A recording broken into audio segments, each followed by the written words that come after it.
Kili Music mwaka 2015 iko poa, iko vizuri. Iko kero, iko tofauti kidogo, ushindano umekuwa mkubwa. Mmejipangaje labda kama crew ambao mnafanya poa? Sisi sio kujipanga, mashabiki wetu ndio wanatoka wamejipangaje kutupigia kura. Kura zao zimeendaje yani? Kwamba sisi kwa sababu tumeingia tu. Sisi tunategemea mashabiki zetu. Sisi tumejipanga na tumejitahidi mpaka tumeingia.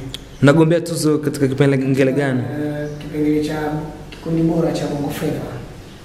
Nafahamu makundi ambayo mpo nayo katika kipengele hicho. Tunafahamu. Na kulingana kuna Rusi, kuna ya Moto Bendi, kuna Bibi, kuna na Vikenzo na makomando wenyewe. Tuzo yenu mnaona au? Tuzo sasa unafikiri nitasema tuzo ana.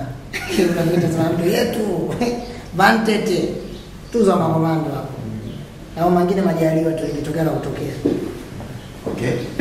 Hata kingine ningependa kujua kwamba siku zote tunaona kwamba makundi yanaanza then yanavunjika. Hata kwa upande wenu ni kitu gani ambacho kinawafanya muendelee kwa pamoja? Kwanza mtu mwingine anaweza kuona tumekuwa muda mrefu, lakini kwa miaka mingi sio muda mrefu sana.